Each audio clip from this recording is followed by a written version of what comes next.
Welcome to the Food Junkies Food Addiction Summit. Here we aim to provide you with the experience, strength, and hope of professionals actively working on the front lines in the field of food addiction.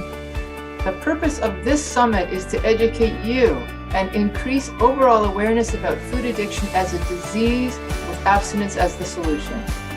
Every day for the month of October, we are sharing one inspiring speaker or highlighted food preparation video from the incredible Tony Vassallo of Moda Nutrition Inc. and the Real Food Revival Movement. We have 4 weeks of interviews with the leaders in the field of food addiction, clinicians who are working on the front lines, registered dietitians and nutritionists that are working toward bridging the eating disorder and food addiction camps, and people just like you and me. Here we talk about all things food addiction recovery. Most importantly, how to thrive rather than just survive. So stay positive, make a change for yourself, tell others about your change, and hopefully the message will spread. And as Vera always says, the power is ours. Hello there, welcome to the Food Junkies Summit. I am your host today along with Molly Painshaw. October is the month where we face sugar cravings head on, starting with Halloween and ending with New Year's Eve. Every day is a new challenge for many, so we are speaking to those experienced in the field of food addiction recovery, either from a professional or personal vantage point. Today, we are speaking to Amanda Leith. Amanda is an addiction counselor and certified food addiction counselor with INFACT credentials. Of note, she launched the Shift Recovery by Acorn in 2019 and is breathing new life into the 25-year legacy of the Acorn Food Addiction Recovery Service, Dependency Recovery Services. She is also on the board of directors for the Food Addiction Institute, and she is also a food addict in recovery. So, welcome, Amanda. Thank you, Vera. Glad to be here. Yeah. So we like to start people, especially when you have your own personal history. If you don't mind giving a little bit of your own story, just so people can relate or know that you're relatable. So what it was like when you were struggling, and of course that aha moment when you discovered that food. Yeah. Thanks, Vera. What it was like for me. Well, I always like to start by saying, for me, I really didn't know that food had taken over my life until years after it had. And, I started out as a young child and I liked food, but it wasn't that big of a deal. I overate, but then when I got into my teenage years, what really was exciting to me was drugs and alcohol and boys. That which took over my life, and food wasn't very important to me anymore. And in my early 20s, some stuff was going on for me, and I stopped. I put down drugs and alcohol, and my food just took off. My food took off. And when I say that, what I mean, I wouldn't have said at the time my food took off, but my weight took off is what took, I gained, I actually don't know at that time, but probably 100 pounds in a couple of years. And I tried a lot. I tried many different diets and exercise programs. So it was not for lack of trying. I worked really hard at this. I went to doctors. I went to emotional eating disorder treatment centers. I went to emotional eating disorder groups. I had weight loss surgery. I was relentless trying to figure this out. And, it all just left me thinking, oh, there's something really wrong with me. I'm weak, and I got into the addiction treatment world about 15 years ago and was in it off and on since then. And I also was in my own recovery from drugs and alcohol. And I knew that I felt like the same way with food, but no one ever talked about it. And so to me, it was just, no, it's just you, Amanda. You're just weak. Get it together. You can't even get it together with food. So I got pretty desperate after I had my weight loss surgery. And it was, of course, it didn't work because I couldn't follow the diet that they'd given me. I got really, really sick. And once again, it was just another complete failure for me. And I was at this point in time working full time in drug and alcohol addiction treatment. And that was doing nothing for me around the food. And I finally went to, I was always looking for things, always looking online for things. And I had seen what was then called Acorn online. And I liked their wording around food addiction, but I was like, oh, it's only a week. I knew addiction treatment was like 30 to 90 days. I knew it was really expensive, like up in the 30,000. So I was like, it's 1 week. It's not very expensive, although I didn't have a penny to my name, but in the grand scheme. And I was like, nah. So I just kept trying. And I finally went there when things, my blood pressure was through the roof, my cholesterol, I was suicidal. It was bad. And I was probably at this point, I don't know for sure, but around 350 pounds. I don't know for sure. I'd stopped weighing myself. And sorry, can I just interrupt? And that was post bariatric surgery. That was post, yeah. I had bariatric surgery in 2006. So this was several years after that. Yeah, and bariatric surgery, Vera, I honestly think I lost about 25 pounds in total. And that was in the beginning. God. After that, I mean, I was just so sick all the time because I literally kept having to purge because I couldn't follow the diet, and I lost nothing because I also learned the ways I could eat things that I wanted without feeling sick. So I think I lost between 20 and 25 pounds on that. So that was post-bariatric surgery. And also I should mention that when I found Acorn originally the year before, I went to another treatment center it was a 30-day treatment center. And my mom actually took a second mortgage on her house to help me pay for that. And I learned a lot more that I already knew about mindful eating and eating everything in moderation. And I came home, but there was one grace in that you saw a counselor every day. And the last day I was there was a counselor that was there that encouraged me to go back to the 12-step programs, which I had been to. I didn't like it. They were crazy. I didn't want to have anything to do with them, certainly not anything to do with God. And so I kept seeing her by Skype at the time after I came home. And every time she'd say to me, how about going back to OA, Amanda? Anyways, I didn't. And then I finally did. And the good news was that I never left. However, I still couldn't get abstinent in OA. It wasn't enough for me. I related, but I couldn't get sober and abstinent in OA. I just couldn't put down the food. I got a sponsor. So then I finally went to Acorn. I have no idea what got me there, but I got on the plane and I went there hopeless. Really, it was like, here I go again, another thing. And what happened for me, which I didn't know at that moment, was I got into the room that very first night, and it was just, they were speaking to me about food in a way that I knew was true for me. And again, I didn't know that at the moment. I can look back now. And I think what happened was I was being treated for the first time for the disease that I had. All the other well-meaning professionals in my life had just been treating me for the wrong disease: obesity, emotional eating, eating disorder. And as soon as I got the treatment for my proper disease, it wasn't easy. But I have been abstinent since the day I walked in there. And I've done a lot of work. It certainly wasn't just there. So I did their 1-week program and got on, became free of all my addictive substances, as well as a weighed and measured food plan, which for me, I was what I didn't even know existed. I was a volume eater. I wanted a lot of food. And so I needed a weighed and measured food plan, and which I thought was incredibly rigid at first. But I tell you, that rigidity has been the thing that has given me more freedom than anything else in my life. So it's actually not not rigid. And that's kind of where I started my recovery with food. And how long is?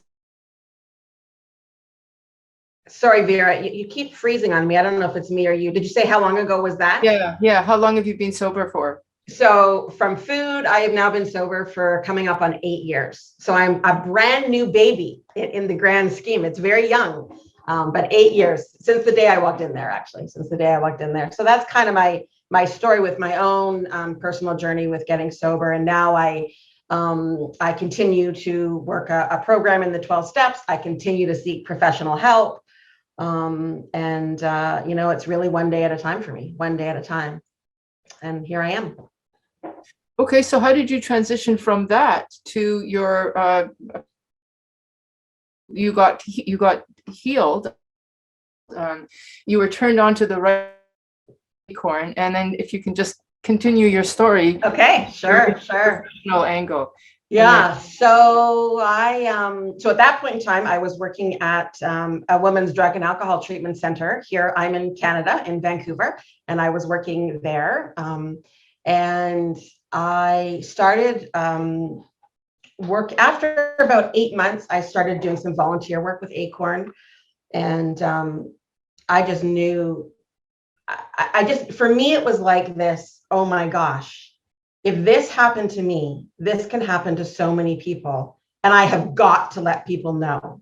My whole mission was always like, I just wanted food addiction to be a possibility for people that were struggling. I just wanted them to know when we go to the doctor and there's, if someone's struggling with obesity or food issues, I just want food addiction to be a possibility. And I was always the one that was like, oh yeah, that can happen to you, but never to me. So I was in this like, oh my God, I always wanted to scream it from the rooftops that there was this thing and there was possibly this freedom for other people. The owners of Acorn at the time were Phil Riddell and Mary Fushi, who were the founders, and poor them, I was like relentless on them. Can I come? Can I volunteer? I'll do anything. They really wanted nothing to do with me. They were like, go away, get recovered, and we'll see you whenever we see you. And so I literally, 6 months, it was actually 6 months later, I was like, I'll volunteer to be a cook at your next intensive. Just, I knew I needed to be around that, and I needed to support it. So then then we brought the first program to Vancouver that same year, actually. That about a year later, we had the first intensive in Vancouver that Phil and Mary led, of course. And so that just kind of morphed into me slowly working for them. And I was working part-time for Acorn and part-time for the Drug and Alcohol Treatment Center that I worked with. And it eventually came to the point where they both wanted me to work full-time. And it was an interesting conundrum for me because I had realized that working with alcoholics and drug addicts was way easier than food addicts. But I believed I had more to give to food addicts, and that's really where I was meant to be. So I, at that point in time, made the decision to work with Acorn full-time. And at the same time, always putting my own recovery first, always focusing on my own recovery and what I needed to do. And so then I started working with Acorn full-time, maybe 4 years ago. I don't have the dates in front of me. And then purchased Acorn, which we now call Shift, 2.5 years ago. And here we are, really just doing the same stuff that Acorn started doing almost 30 years ago. So that's kind of, that's how I got recovered and still recovering one day at a time. That's how I got my disease into remission, and how I'm sitting in the seat I am in today with Shift Recovery.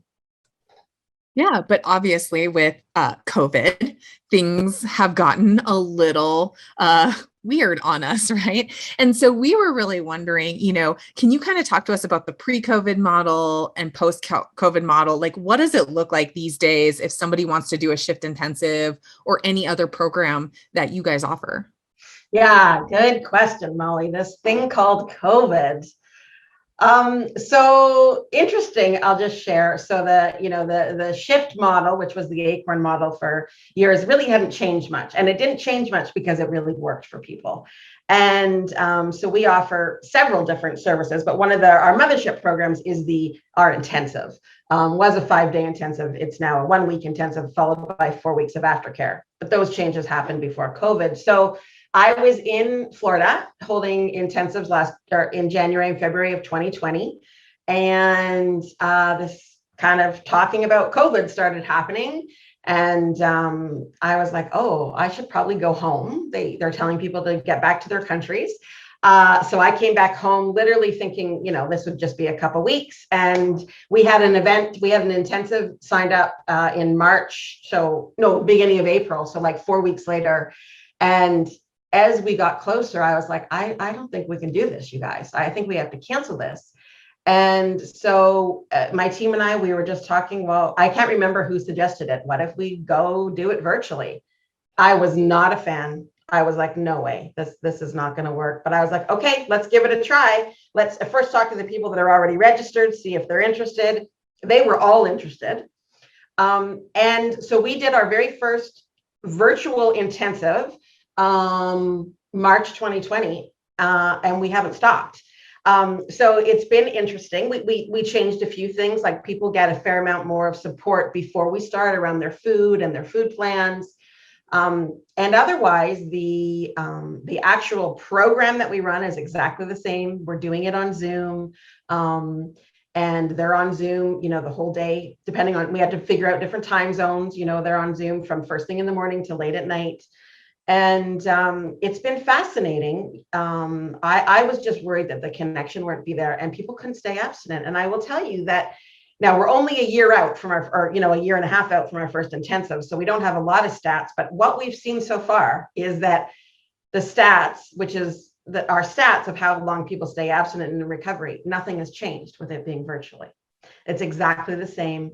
And we've had a lot of people say to us, oh, we never would have gone to an intensive before, or we've been wanting to go for years, but we weren't going to fly because a lot of people are quite large. They can't fly or they're scared or it's too much money. So it's enabled people to come that wouldn't have come before. And so, yeah, it's been unbelievable what we've seen. And as a matter of fact, we also created a couple other programs, free support programs, and we've seen the community actually get far stronger during COVID. Now, we can't wait to go back to in-person. As a matter of fact, we just did a one-person alumni event, the first one in a year and a half in August here in Vancouver. So, but I think what we will continue to do is we will do virtual and we will do in person. The in person are amazing, and we're planning on doing one in January. We've had several scheduled this year, and then I keep having to cancel them, but we are not canceling January. So the truth is, yeah, go ahead. You have like 3 or 4 intensives a year, sort of in Canada and the US interchangeably, kind of thing. Well, I mean, that was when it was in person, but now it can be. So we usually have about 8 intensives a year. We've continued that virtually. And like between Canada and the US, it's just been, there's probably always, maybe it's like 5 in the US and 3 in Canada. We find that the Canadians are much more willing to travel than the Americans. Forget about COVID. It just seems a lot of people don't have passports. I mean, maybe that's a generalist statement, but and we like it because in Canada, we're on the West Coast. In the US, we're on the East Coast. So that's kind of what we normally do. And I think we're just starting to do our schedule for 2022. And we will do probably half in person, half virtual. And then the half that's in person will kind of mix up between Canada and the US. And do you have a specific food plan that you define as food abstinence, or can people come in with their preferences and then you'll just okay it? Yeah, good question. The food plan conversation. Oh my gosh. Okay, so here's my thing on abstinence. I will never define someone's abstinence. That's not, I'm not the abstinence police.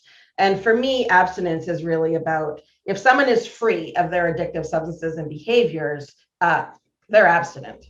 So when people come to us, our program was basically designed for kind of mid to late stage food addicts. Yeah. And although we've had people in early stage and they do fine, but people normally aren't as desperate until they're in later stages, as I know both of you know. So the food plan that we use is a food plan that was created by Glen Bay Psychiatric Hospital, which is where Acorn originally developed from over 30 years ago. And it was designed specifically for people struggling with food addiction. And we haven't changed it much. I mean, we've updated, and there's often been times I go to look at it to be like, I should change this. But then it's like, well, how come it really works? So we do have a food plan. And what we say to people is that if you come to us and you haven't been rigorously abstinent for 30 to 90 days, then we want you to do our food plan. And the truth is, we find that our food plan, when we look at it over the last many years, that it works for about 90% of the people. And we find a lot of people really want to get into different food plan stuff. And that's often just a distraction for people, is what it seems. But are there some sort of cardinal rules that you do, like no sugar, no flour? Yes. Yeah, thanks, Vera. So our food plan is free of sugar, free of artificial sweeteners, free of flours, free of caffeine, and it's weighed and measured. So what we have come to see is that the food plans, there's a lot of food plans that work, and there kind of seems to be a common thread. So I feel like the most common thread for people struggling with food addiction in order to recover, they're free of sugar, flour, and weighed and measured if they're a volume addict. And then some people need free of grains, free of artificial sweeteners. So we have grains, we don't have artificial sweeteners. So that's kind of it's called the Acorn Food Plan. That's what it was called when it was designed 30 years ago. And we basically just stick to that. And we ask people to not make any changes for the first year. And what if somebody comes in and says, well, I'm keto and I want to do mainly this, or I'm vegan, and like, are you able to accommodate? Because that does make it difficult.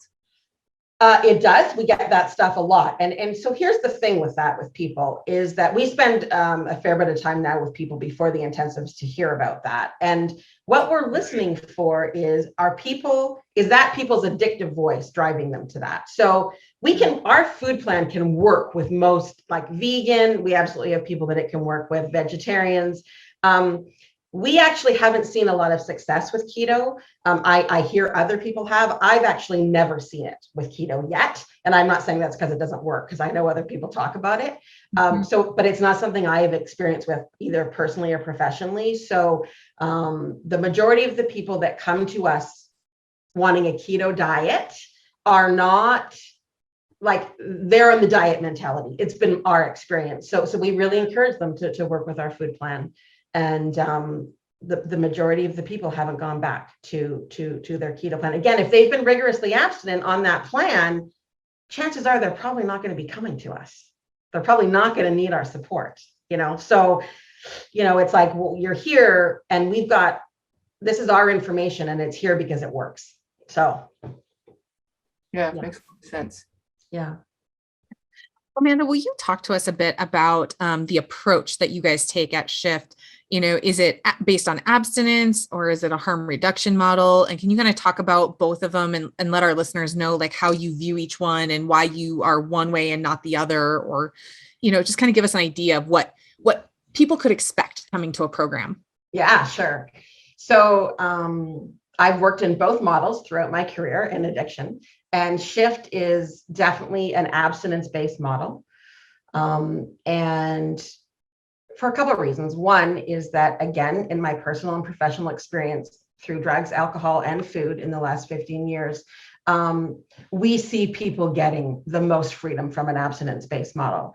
And based on what I know scientifically, I fully believe that for our brains to start to heal, we need to be free of our substances, and then we can carry on in our recovery and get the life we really deserve.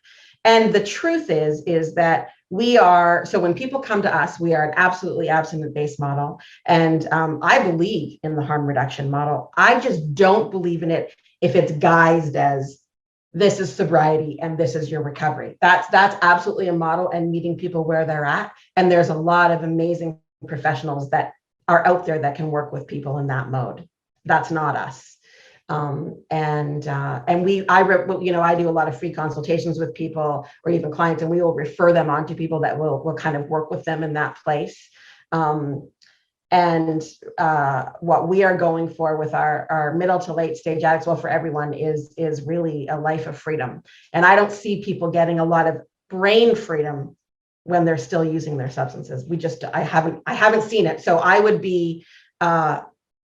would be wrong of me to be presenting people with that model when I don't have that experience personally with my own recovery. And in my 15 years, I've not seen it.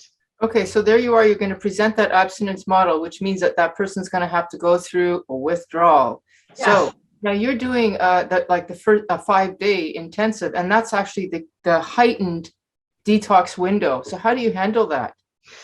Yeah, so just to say, our intensives are now 1 week. They were 5 days for a long time, but they've been a week for about 2.5 years. And so you're exactly right. So first of all, one of the ways we talk about it right from the very beginning. We normalize it. Like, this is a thing. We talk right from the very first night. We say to people, hey, detox from certain food substances can be brutal for some people and not at all for others. And we find the most common day is like around day 3 and 4. And so we'll talk about, you might be cranky, you might be tired. You're definitely going to want to leave and think everything that we're saying is terrible. So we just normalize it, we talk about it, and then we ask people to continually share about it. We check in with people every morning. How are you doing? And I think that the truth is that we just hold space for it with people. And what we tell people is that if someone comes to us, which it normally will happen, is they're either really cranky, they're falling asleep, or they want to leave. And we say, are you willing to stay for 24 hours? And in all our experience, when people stay for 24 hours and 24 hours time, they don't want to go anymore.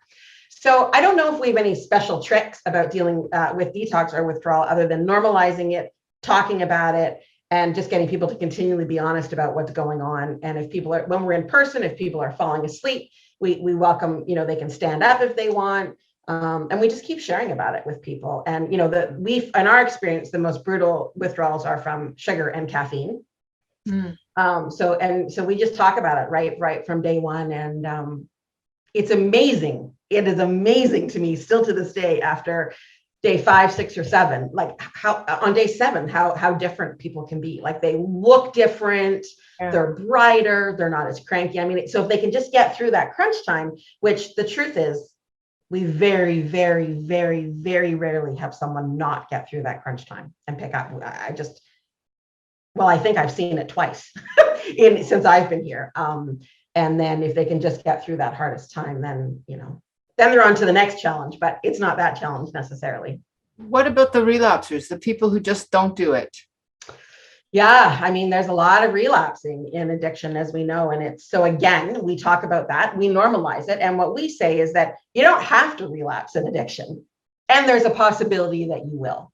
So one of the things that we really chat with people about, is we want to set people up for a relapse prevention process of relapse prevention. So we don't just want to get people abstinent. We also want to give them tools to stay in recovery and then to stay living life in a different way than they've usually ever experienced before. So that is a lot about, their emotional resilience. Where are they at emotionally? Where are they at mentally? A lot of us want to, we want to get better, but we don't want to change our thinking and our reactions to our feelings. And it just doesn't work that way. So one of the things why we extended the program for another 4 weeks of aftercare is exactly that, Vera, was to help people have tools to keep living in sobriety. So in our experience, but in the program, if they're in the oh shoot, I hope you can hear me. If they're in the program, do you ask them to leave if they're just sneaking food, or do you? I see what you're saying. Got it. No, absolutely not. I've never asked anyone to leave the program. We've never kicked anyone out of any program or any shift. It's normal. Like they're an addict. We're powerless over food. So it's like, again, got it. Yeah, you're picking up the food. That makes sense. You're powerless. Your brain is hijacked. So we just start talking about, okay, so what you need more support. What more support do you need? So no, we absolutely don't kick them out. We offer them more support. What might be their next level? And it might be that they might need a more intensive program, like a 30 to 90 day residential. And there's about 3 places that we refer them on to right now that do, we believe, some good food addiction treatment. So we just keep working with them where they're at and offering them more support. What do you need? Yeah, what can we do for you? And to kick them out would just be like they're doing the thing that their brain knows how to do. I mean, that's what addiction is, so we talk a lot about that, the addict brain and how it just takes over. Absolutely. And I think that is probably could be very relieving for people to hear as they're watching this interview, right? Because this fear of but what if I do take that apple in the middle of the night and whatever? And yeah, so just to know that you're willing to meet people where they are and just have that process with them that okay, normalize it. This is what you're wired to do. Now we're going to work through it together. Yeah. So how do you deal with the trauma that's often uncovered when you do take away the food? Yeah. So, it's an interesting process for us because people are going out into the world, and we talk about the world out there as the addictive world. And the world in recovery is actually the normal world. That's the addictive world. So yeah, how are we going to set people up to live in the world? And, let's face it, that a lot of people dealing with food addiction, for many people, it's their last addiction, right? So they've peeled off these layers and now it's just them and it's raw. And so we don't encourage people to go into deep trauma work in the early stages. And we find that many people do. Anyways, it just goes there. That's where they go. So we really do in those situations, meet them where they're at. And a lot of the exercises we do in our program really brings up some trauma for people, not for others. And it's just around getting them to see what their food addiction has done in their life. So again, I wouldn't say there's one thing that we do, but if we're in the intensive, we do a lot of work with people. We encourage people always to check in. What we're trying to always do is get people connected to their bodies. How are they feeling? What's going on in their body? And if a big feeling comes up, we process it with them. We talk to them about it. And it can really depend. It might be doing anger work. It might be doing fear work. It really depends on where they're at. And we do a lot of work on just emotional resilience in general. And it can look so different for so many people. So if there's really, really deep trauma going on there, we're not going to really delve right into it in the intensive unless it's like right there and we have to work with them before they go back out into the world. And then most people. Have you found that being on Zoom makes that even harder, or are you able to manage with Zoom? Like, I can't imagine somebody, Yeah, I couldn't either, Vera. And I will tell you, we're always, yes. The answer is yes. We've been able to work with people through some amazing trauma in their life and what's going on with them. Much more than I ever thought it would. If it's up for people, we will work with them through it. And we have to, have a few more skills and maybe be a little bit more creative, but people have done amazing work in the last 18 months on Zoom. They have done amazing work. So go ahead. I'll just say one more thing is that we do offer, we say to people that in our experience, people that get professional help for the first 1 to 2 years in addiction recovery do a lot better. So then we offer follow-up programs that deal with a lot more of these issues as they go along and as their disease is a little bit more in remission.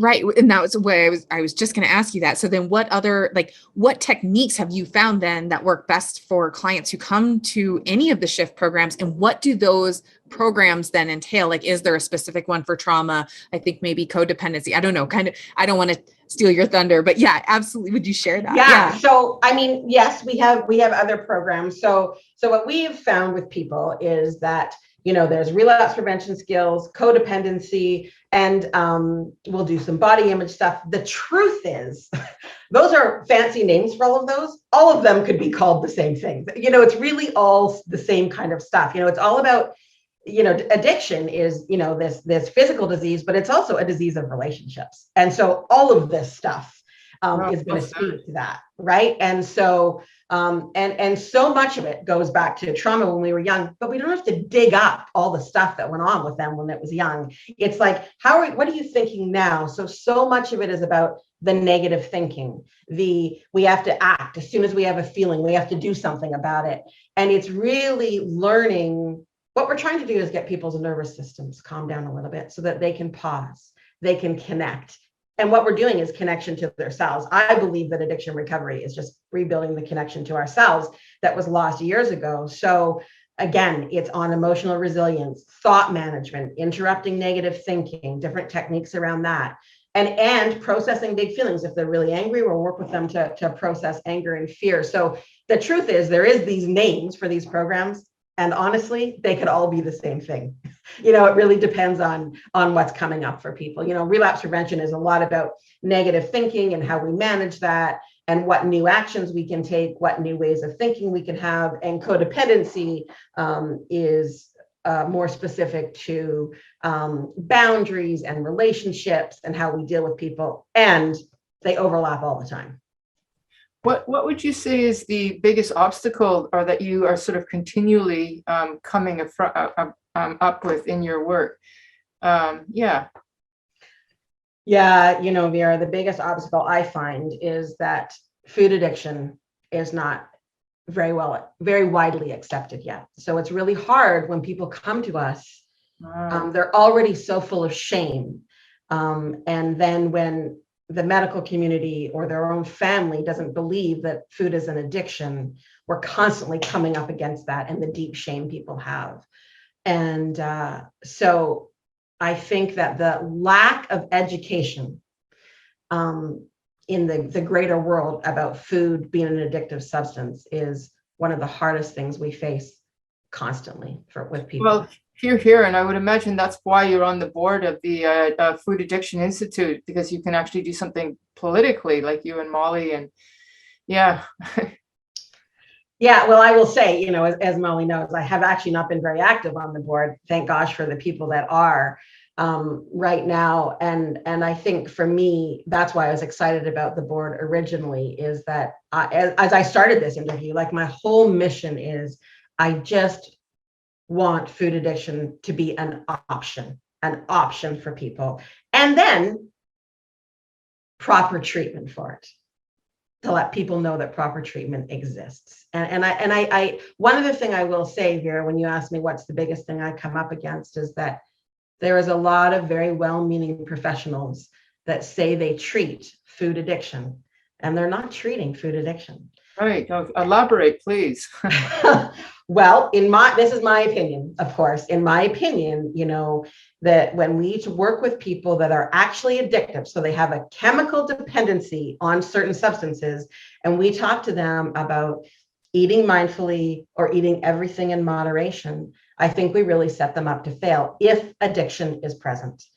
And I don't know a way how someone is consuming something that they're addicted to can do that mindfully, or can do it peacefully, or can do it in moderation. It might be for a short period of time, and that can trick us, but over the long haul, or they're white knuckling, and that is just not the freedom. So there's a lot of professionals who I really know, I was their patient for years, are doing what they think is right. And so people will come to us desperate and hopeless, and it's hard to talk to them about this really being an addiction when they're full of information around what they should be able to do. Yeah, and so that's breaking through that barrier. And that's partly why I'm such an advocate of INFACT and Bitten's program. Like these are training programs that get the concept of food addiction. And both of you are graduates. We're all part of that world. And I think we need to butt against the other. Yeah, I totally agree with you. Just one more chance to toot your horn, Amanda. What would you say is your general success that you have with your clients? Like our success rate, or one of the things we do that is successful? Success rate. Yeah, so we haven't done a study in about 5 years, but the last study that was done, it was that about 30% of the people that come to an intensive, they're abstinent 5 years later after their first intensive, which is phenomenal. If you know anything about addiction recovery rates, that's phenomenal. That's amazing. The next 10%, just for people to see the comparison. Yes, right. Okay. And then the next 30% will struggle. They're in relapse, and they will come back maybe once or twice. And then from them, we've seen 3 years later, they were still abstinent. And then the other 30%, we kind of don't know what's going on with them. We don't hear back from them. And I will say with virtual, we don't have the long-term records, but when I keep looking, so I'm looking at the people that were, about a year and a half ago, we're seeing about the same numbers. I don't know if it'll be any different in 5 years' time when we take a look. So that's kind of where we sit around that mark. Yeah, I think those are really great numbers coming from the addiction world. That was always, I've been in since 2005, and I remember that being the statistic. 33% will never use again. 33% will kind of be in and out. They'll have these periods of abstinence and recovery, and then something will happen and they'll need a refresher, whatever. And 33% will either never hear from again, die, or go to prison before anything changes. So, I think that speaks volumes about your program, that you're meeting those thresholds that any other substance abuse treatment or process addiction treatment is really finding for themselves as well. So, shifting gears just a little bit, Amanda, because I know you have this personal journey that's morphed into professional, which for many of us it has. What's something you believed early on in your career that maybe has now changed with experience of working with clients? Like, where have you learned that you've had to be more flexible, or something's had to just now be different? Yeah, I think the first thing that comes to my mind is that I really believed when I first got food sober, I didn't believe this in the drug and alcohol world. So that's interesting for me to think about that. Oh my gosh, if other people were addicted to food and they heard this message, well, they would just be sober and abstinent. And how could they ever not, you know? And so that was very naive of me. So that was something I've certainly learned is not true. And I think the other part about that is that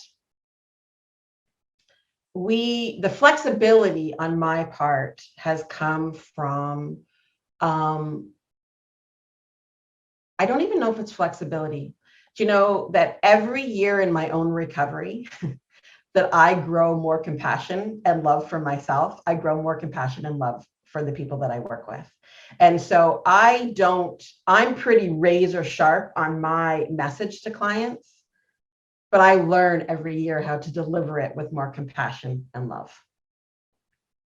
And I know that for a fact, that's only because of my own, as I grow that about myself, who I am in the world and how I show up. So, yeah. I think this is a sort of unrelated, but what a wonderful definition of leadership is to be firm and compassionate at the same time. I think it's a beautiful combo. So sort of leading to that, what would you say, and maybe this is a unique contribution that you are bringing to the food addiction world, clinical world, because really we're talking clinic here. Yeah, I really actually do believe that's it. And I get told this often, is that I really have had, because it was so clear to me, and I've done so much work about the treatment for addiction. And for me, it was just, why would it be any different than drugs and alcohol? And so my, almost, if you will, razor sharp vision around what people need to get sober, to get food sober, and really very rarely wavering from that message. Even when I'm in a room and other people don't believe in it and I get a little bit scared, even when clients get mad at me, people I really respect and love have different ideas, and I do get scared. I keep managing to stay so clear about my beliefs in the treatment of food addiction. And I think that has been probably the most number one thing that has been beneficial for me to staying present with my clients and to staying in this industry, is just that I'm really clear about that. And you know what, I just want to say one more thing. I think my mission is, for so many years, worked so hard on trying to get better. And I don't want to lead other people down these roads of trying to get better. Like, they already come to us really hopeless. And so that's not the message they're going to get from me. It's going to be really clear and focused. And there's a lot of other people that can help them with other issues if they want a different way. But this is the way, this is how we are and how we treat people. And we just don't ever wane from that. We just don't bounce off of that. Yeah. So what are those key contributing factors to the success that you see in those clients? You're very clear in your message. They're coming to the programs. We know the statistics, whatever, but those folks that seem to really have, success, however we want to define it, what special, whatever oomph do they have, or that you see, or that they're willing to do, that gives them that edge? Sure. I mean, again, I did not create this wheel. We're just copying it from other people. But what we see for people that have long-term recovery and freedom is they are rigorously abstinent. First thing, they are rigorously abstinent. They stay very connected to some sort of peer group. We highly recommend the 12 steps. That's not a have to, but we highly recommend it. Again, that's what I know. So that's what I can talk about. So some peer support. These people also are really committed to being in professional support. They stay close to our professional organization or to another professional organization. And they literally work their program like their life depends on it. And that doesn't mean their whole life is taken over by it. the truth is they have this freedom that they never thought they'd have. So the good news is that when people are struggling, you can see really quickly why they're struggling. And I don't think it's one person's got something special. I wish I had the answer, Molly, why person A is willing to and why person B isn't. I don't know that answer, but what I know for sure is that no one's ever hopeless. I don't believe there's a, relapse people are not hopeless by any stretch. And that if people just show up and do those things, stay abstinent, stay close to their peers, work a program like a 12-step program and get a lot of professional support, especially in the first 1 to 2 years, they're going to stay abstinent and they're going to get a life of freedom. And if they fall off or get shaky in their abstinence, they're going to have the support to come back. So, it almost sounds like what you're saying is that, first things first, the food is first. But if you do that, then life actually can become first, like it's exactly it. For me, it's like, we get rid of the food issue so that I can actually live my life the way I was meant to live my life. Food is such a small part of this. It's such a small part of it, and that's what we're going for, that our mind isn't obsessed with food. What am I going to eat? Is there going to eat enough? Are people watching me? How big is my body? We don't have to have those thoughts anymore. We get to live life in all its glory, in all its hardships. We get to live life. Yeah. So what is a tip that you would give a newcomer to food addiction who might be listening to this interview with you today? Oh, that's a good question. I think the first thing that comes to mind for me is that thinking about putting down the food or getting abstinent is way harder than actually doing it. Oh, what a wonderful, I love that. Can you say that again? Sure. Thinking about getting abstinent or putting down the food is actually way harder than actually doing it. Yeah. Oh my gosh. So true. So true. So, one more question. And then Vera, do you want to do the signature question or do you want me to do it? Oh, signature question. Oh yeah, we have a signature. I know. Actually, before we get to that, what's next for you, Amanda? Do you have new plans on the agenda that we should know about? I don't think any more than what we just what I shared, and that in 2022 we are absolutely going back to in person and can't wait to welcome people back to in person, and we will just carry on offering food addiction treatment as long as people need it and want it and are successful. We are here in both Canada and the US and all over the world. Actually, we have clients from everywhere, but yeah, we're here. Exciting. I'm looking forward to 2022. Okay. So we are a little fancy with our signature question. It's just something fun we like to do with our guests. What's something you would tell a younger version of yourself about food addiction recovery, your journey? Yeah. What's something you would tell her? Whew. Well, if we're talking my younger self when I knew that food addiction existed, so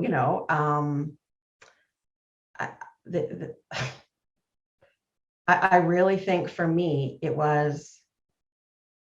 would be, Amanda, like you can do this. Like really, there was no thought in me that I would ever be able to live. It makes me want to cry. That I would ever be able to live a life without food. It was the most important thing in my world. And I actually didn't want to live without it.